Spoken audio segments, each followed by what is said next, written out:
Welcome to Life Empowers with Melissa Ohden. Where there is life, there is hope. Where there is life, there's a place for love to grow, and love emboldens and strengthens. Where there is life, there's an opportunity to grow and be empowered. I'm living testament to that, and you are too. And if you don't yet feel like your life is testament to this, don't despair and don't stop listening to this podcast. This is exactly why I'm doing it. Thanks for joining me this week as we delve into so many life-affirming topics. Hey everyone, it seems like it's been forever since I've sat down and recorded a podcast, just me kind of breaking down what's been going on at the Abortion Survivors Network, what's been going on for me as a leader in the pro-life movement. So this July, it's my chance to slow down and share with you a little bit about what has been going on since I last recorded a podcast, just me, myself, and I. For context, I think it's really important to share that something kind of monumental really happened in early June. I was contacted by Senator Cruz's office about the Protecting Roe Women's Health Protection Act hearing. Sounds fancy, doesn't it? Sounds like something I shouldn't be called to be a part of. But as you can imagine, the reason why Senator Cruz contacted me was because they needed voices to stand in opposition to that hearing and what they were trying to put forth in it.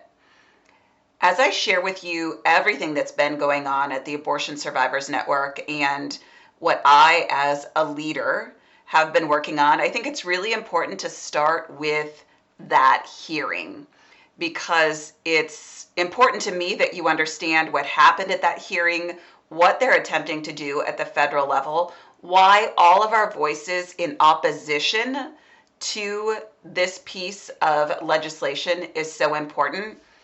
And it leads me to what we're working on and really what has transpired at the Abortion Survivors Network after that hearing has taken place. Because something happens, you guys, when survivors of abortion, the children in particular who survive, and yes, of course, women and men who, speak out against what they have suffered, abortion clinic workers, former abortionists, former nurses, there's something that happens when our voices are amplified, when we're seen and heard. But there's something very powerful about abortion survivors being seen and heard. And for people like Congressman Blumenthal, right? Senator Blumenthal, Senator Cruz, Senator Hawley, Senator Feinstein, the list could go on, right? There's something really powerful about them having to face the victims of the very act that they are continuing to push for. They have denied our right to life. They deny our existence.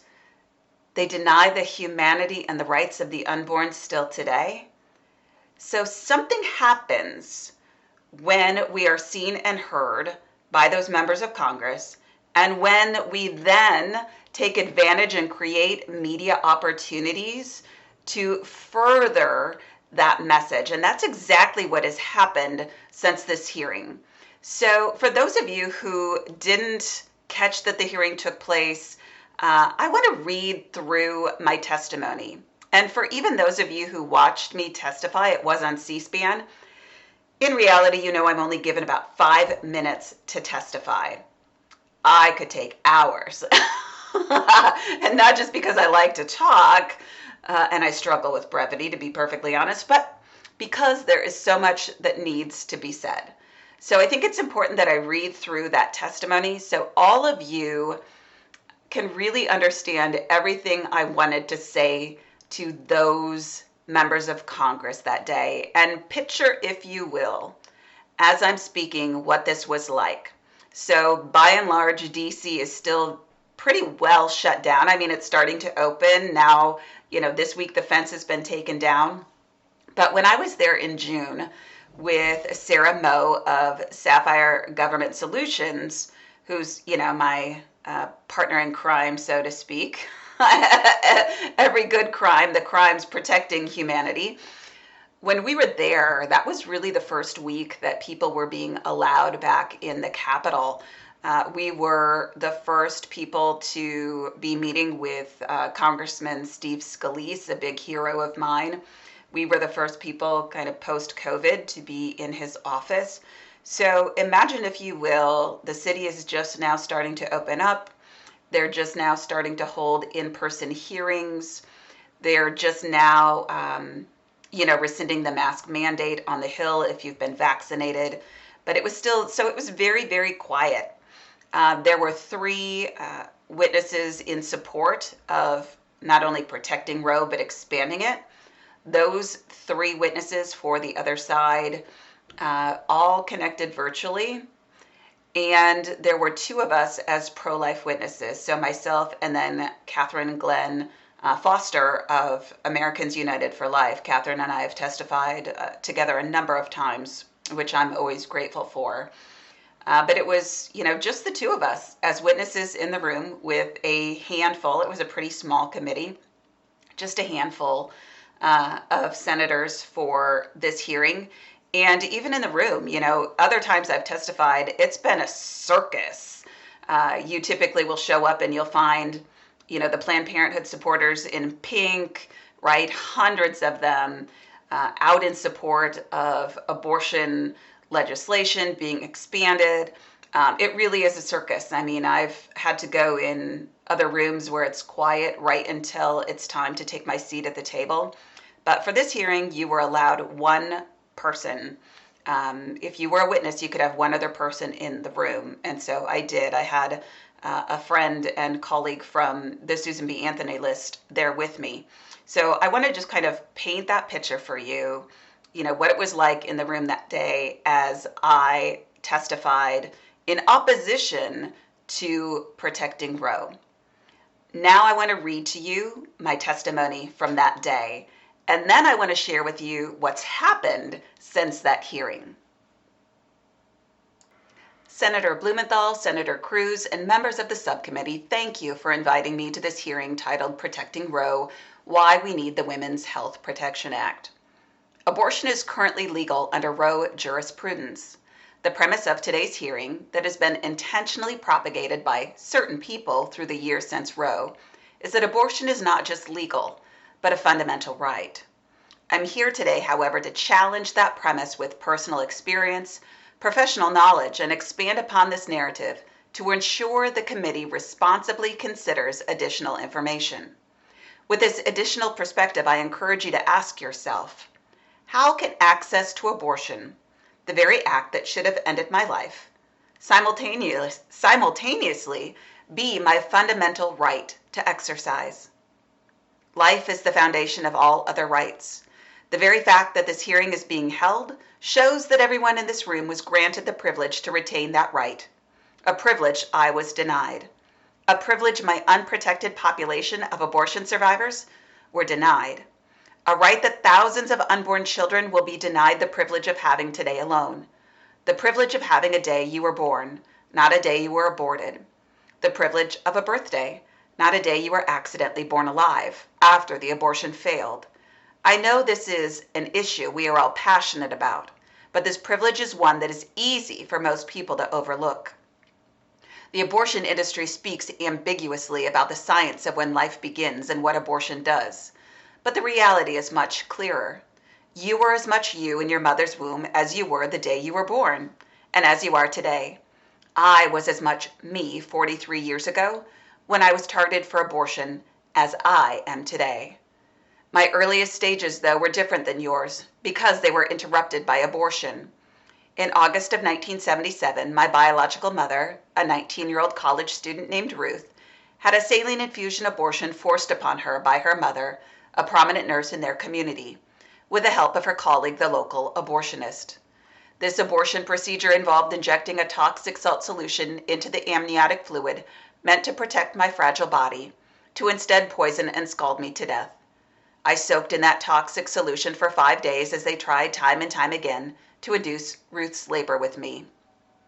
When I was finally expelled from the womb on that 5th day of the abortion procedure, my arrival into this world was not so much as a birth, but an accident. A live birth after a saline infusion abortion. My medical records actually state a saline infusion for an abortion was done, but was unsuccessful. Another record identifies a complication of Ruth's pregnancy as a saline infusion. My medical records reflect that the doctors initially suspected I had a fatal heart defect due to high levels of fetal distress. My grandmother demanded that I be left to die, but I am grateful for the nurse working that day who was unwilling to do so as she was told and rushed me to the NICU. Before you vilify my grandmother for that demand, know that I've learned from 2 nurses that it was common practice at that hospital to leave born-alive infants like me to die in the utility closet there. This is not an isolated practice. It was not the exception. It was the rule. I suffered from severe respiratory problems, jaundice, and seizures. I weighed 2 pounds 14 ounces, which is what led a neonatologist to remark in my medical records that I was approximately 31 weeks gestation, as opposed to the 18 to 20 weeks that the abortionist had indicated. I hear this circumstance frequently in the population of abortion survivors we work with through the Abortion Survivors Network. Many survivors are alive like me because they were much more gestationally advanced than the abortionist assessed. This is not a thing of the past. In fact, I will share one example that occurred last spring. An abortion was performed on a young woman, with the abortionist indicating she was estimated to be 19 to 20 weeks pregnant. After experiencing severe pain after the laminaria were inserted to dilate her cervix for the abortion, she changed her mind and didn't return for the abortion. Her labor continued to progress, however, and her baby was born at an estimated 25 weeks of age, not 19 to 20. This survivor is alive today. All abortion survivor stories are critically important. Abortion survivors are citizens of this country who were denied their basic right to life. We are members of a marginalized, unprotected population that continue to experience trauma. As abortion access is lauded as a right to be pursued, as our tax dollars go to fund the very act meant to end our lives, which has left deep emotional, mental, and for many, physical scars, as our experiences and suffering are overlooked or played down as political fodder. Every story is important. Every experience deserves to be heard. However, when we hear stories about abortion, the narrative is woefully one-sided. Our culture has been inundated with messaging in which abortion controls the narrative. Is there space in the abortion narrative for stories like mine? Men and women who are alive today after surviving failed abortion procedures? Is there space in the abortion narrative for stories like my biological mother's, women who have been coerced or forced into an abortion? Is there space for the mothers who experience failed abortions? Do we ever create space for the stories of women who regret their abortions? What would happen if we did? I want to stop right there in my testimony because that's a lot to digest, first of all. And I hope that you can take the time to really slow down and listen to some parts that capture your attention, because I think these are messages and statements that everyone needs to hear about abortion, abortion rights, failed abortions, and abortion survivors, not just members of Congress. But I also want to pause here because this is when it got kind of interesting in my testimony. So you were picturing in your mind what this room looks like. You know, in many respects, you go into a room like this knowing, at least for somebody like me, that you're really, by and large, not wanted there, right? I mean, Senator Cruz was amazing in his leadership. Senator Hawley came in and is always just an incredible ally for us and our efforts. But, you know, by and large, you're sitting in this room staring down people who want to deny that you exist, who deny the right to life for unborn children still today. You sit and you watch them and you listen to them for hours talking about abortion being necessary, a right, a choice, healthcare, right? All of these things. And sometimes people will say, Melissa, I don't know how you can actually sit in there with a straight face. Sometimes I doodle a lot. I think I've confessed that to you before. I draw a lot. This time I didn't, though. This time I sat and I very strongly watched the faces of all of those senators. And I was not afraid to look them in the eye as they continued to deny my right to life and the rights of my fellow survivors and the unborn still today. And I think that's important because they need to see us looking at them. They need to see that we are listening to everything that they are saying, and they have to face us. Truth is a very stubborn thing. They can't change the truth about humanity and the unborn. They can't change the truth about how abortion survivors exist. They can't change the truth about how I survived an abortion. And so I want them to have to face it. And that gives me strength, you guys. And I hope that it gives you strength and courage too.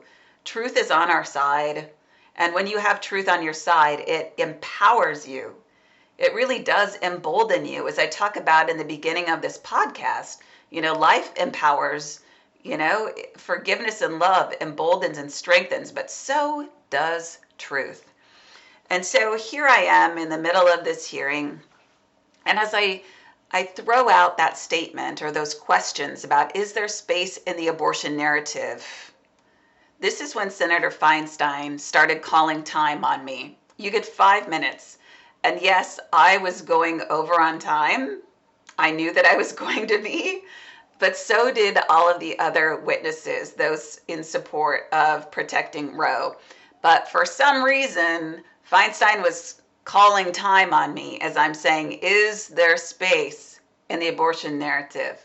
I mean, fascinating, isn't it? That's when she decided to start calling time on me. Even though she was calling time, I did keep speaking. That's a skill. But I did cut out a large chunk of what I wanted to say to them, and I fast forwarded really to the end of my testimony. So what you're about to hear are parts of my testimony that were not read that day. So I'm going to jump back in. So I ended my last question with them of what would happen if we did. The most important stories, though, are likely the ones that you'll never hear. The stories of the little boys and girls who will never live outside of the womb. In all of the discussion about women's rights, some lose sight of the fact that without the right to life, there are no other rights. This is the greatest human rights issue we're facing as a country. I often hear the argument that abortion should be safe, legal, and rare, but this legislation is a fundamental departure from this concept. In fact, contrary to safe, legal, and rare, it seeks to make abortion normal and readily available, without regard to the risks and complications. This is radical abortion legislation. It's radical that I'm alive today because someone else's quote-unquote reproductive right failed to end my life. The 384 abortion survivors we've connected with through the Abortion Survivors Network, the overwhelming majority of whom are female, live with the same collective grief. When do our rights to bodily autonomy begin? There needs to be difficult and real conversations about this. I want this hearing to be a starting place for these conversations that are long overdue. There's something wrong when one person's supposed right results in another person's death. There's something deeply disturbing about the reality in our world that I have the right to an abortion, but I never had the simple right to live. As you examine protecting Roe, I ask you to consider the lives of those who are marginalized, including the preborn and abortion survivors. I ask you to hear the stories that may seem inconvenient or even rare to you, and consider that there's more to this discussion. There's more to be done to protect your most vulnerable constituents and to meet the needs of women and families in our communities in a way that supports lives at all stages of development and in all circumstances. Policies helping women should be life-affirming, not life-ending. The federal government should protect the rights of states to make laws that protect lives like mine, laws that protect the fundamental right to life enshrined in the Bill of Rights. In closing, I would ask you to consider with me this lingering question. How do you reconcile my rights as a woman who survived a failed abortion with what's being discussed here today? We must have a conversation about this in our country going forward. And that's where that testimony would have ended. Online, you will find that I had even more testimony, or really just more information that was included, that was given to these senators. And what I included was just this statement. To begin this conversation, I would like to share with you more about the impact of abortion on survivors throughout their lifetime and the work we do at the Abortion Survivors Network to meet those needs. So then I started walking out statistics that we know, and you've heard me quote lots of times about, what the CDC has said for decades about how often failed abortions and survivors take place, what the needs are for survivors and families, from health issues to mental health, emotional and social needs, the effects of trauma in the womb on unborn children, how that manifests itself in the lives of survivors, and that we're the only organization in the United States and actually around the world. We serve abortion survivors from, I think we're up to maybe 15 countries right now. I need to look through my notes. Everything has been rapid fire lately, guys. That's the additional information that I included for those senators. What do you think about all that? I know it's a lot of information. I know you're probably wondering the same thing that I am. Did they hear me that day? If they heard me, will they do something differently with it? I believe in my heart that that day is coming. Every time I get that phone call about, or that email about testifying before Congress, part of me always thinks, what am I going to say that I haven't said already? Well, there's always something new to report out, a new story to share about an abortion survivor, updated statistics about what we're finding through those who connect with us, updated statistics when it comes to policy at the federal and the state level and what we're seeing through those statistics. And honestly, it's always important for me to just show up. They need to face abortion survivors. And of course, my team and I are working to make sure that abortion survivors are seen and heard, not only in our day-to-day culture, but by those legislators at the state level and on the Hill. We have a couple of really cool projects coming down the pike. You're going to see them announced over the course of the next year. But one of them will be around the time of the March for Life, and that's going to be getting abortion survivors on the Hill for the very first time in a big group. Whoever wants to come, who can come, because I want them to have the opportunity to be seen and heard by members of Congress. And of course, I want members of Congress to see and hear them. This is something that has never been done before, and it needs to be done for those survivors who choose to come forward publicly, even if it's just on the Hill. That is culture-changing, policy-shaping work. Of course, we still do the day-to-day things that change survivors' lives, families' lives, and change our culture at the same time. But we do have some really amazing projects coming soon. And I am thrilled that we'll get to share that more with you as the months go on.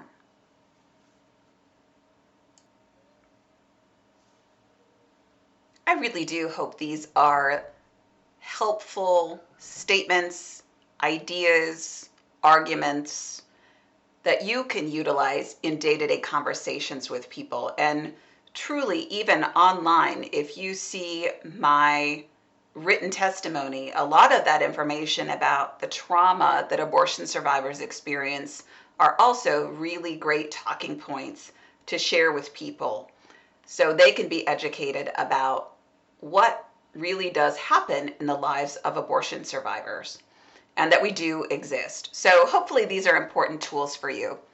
But I want to take it kind of one step further in my last about 5 minutes of this podcast. I want to talk to you about what's happened since that hearing.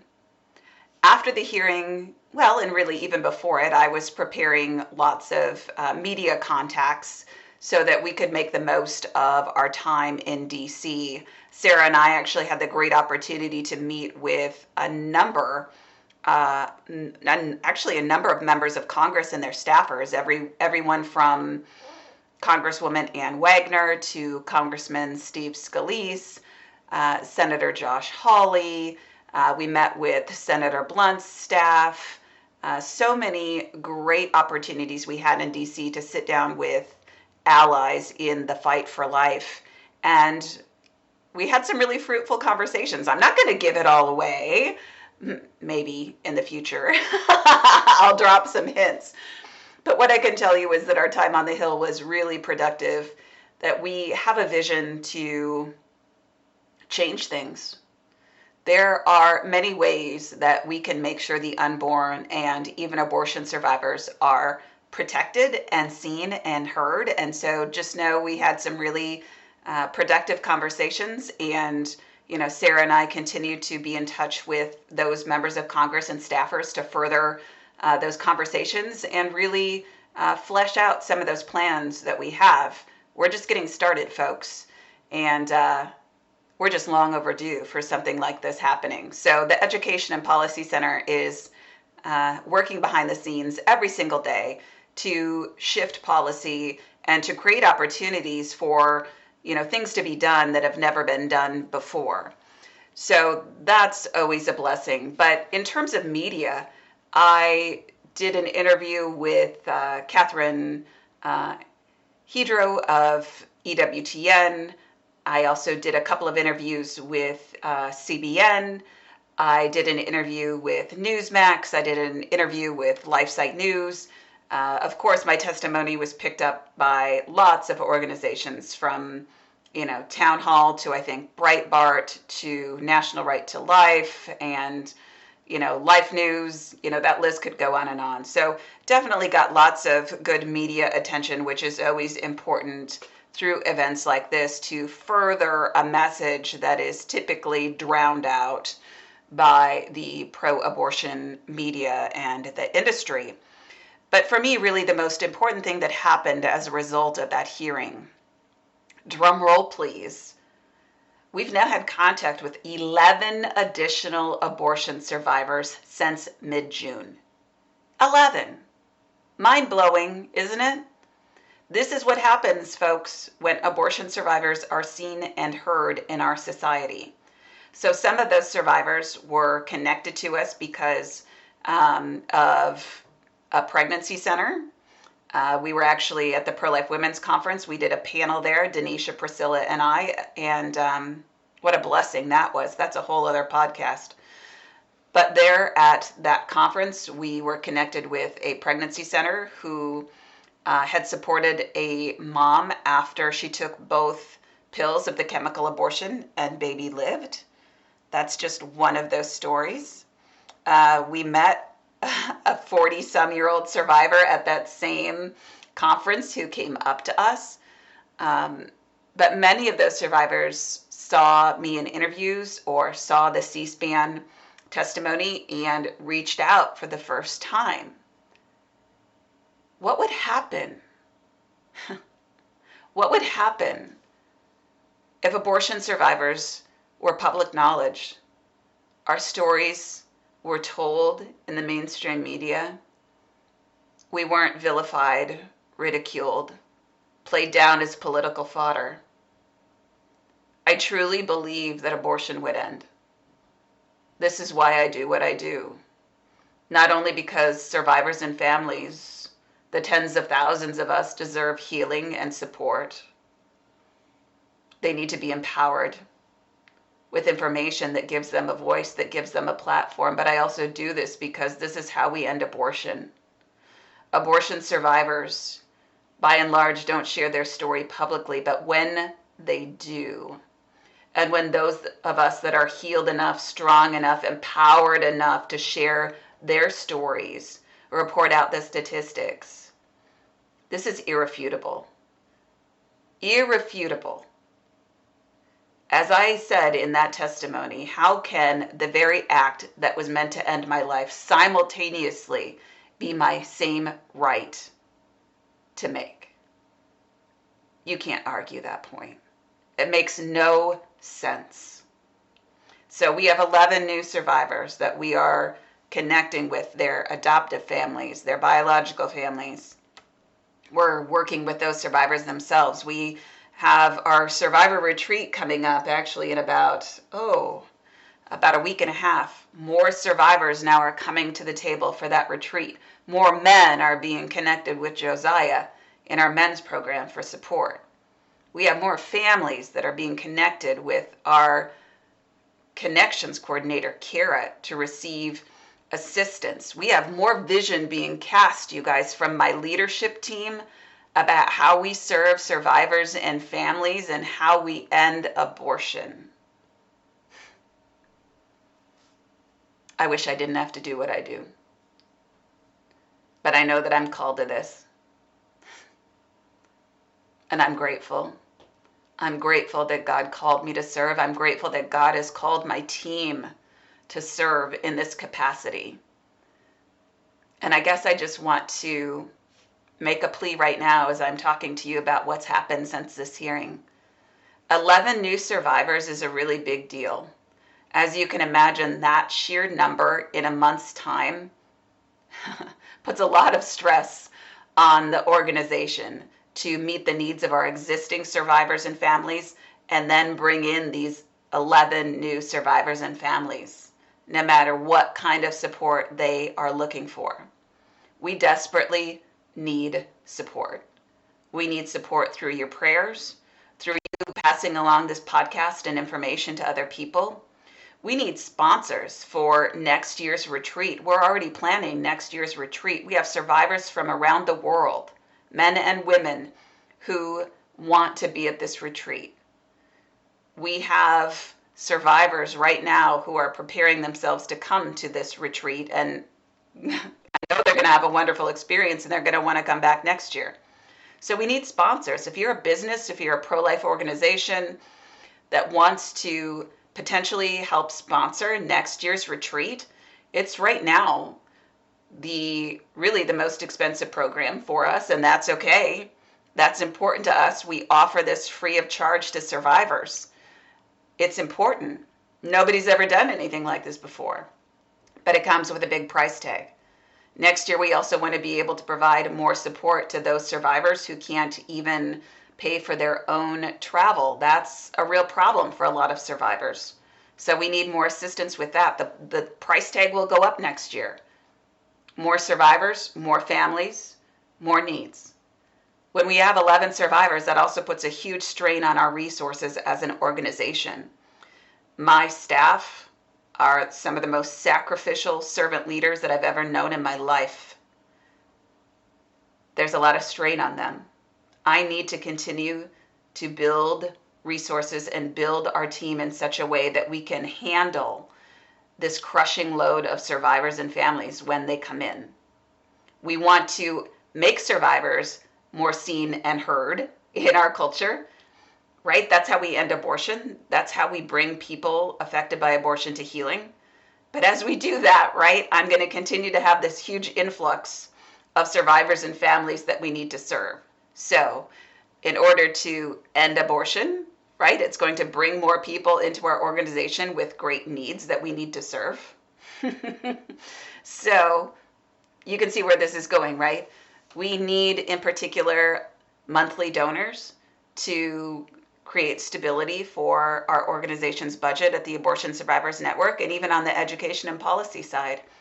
One-time gifts and monthly pledges to create stability so we can effectively fight against abortion and heal and empower those victimized by abortion, and spend our time and our efforts zeroing in on that and not worrying about how we're going to continue to raise the stable funds to meet the day-to-day operational needs.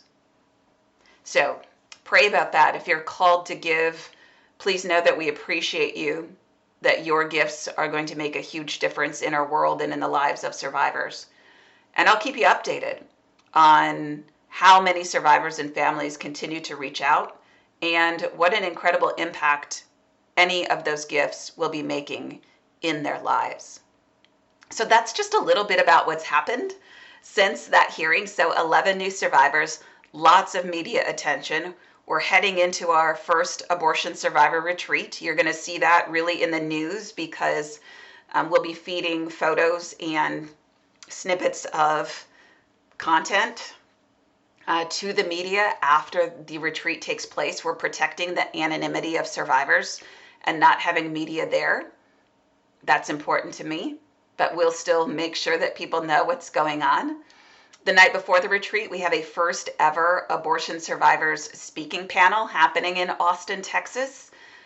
This is what's going to happen now every time a group of survivors finish a healing group and finish a speaker's training. They can then, if they so feel called, they can be part of a panel, and we'll do this in various locations across the United States.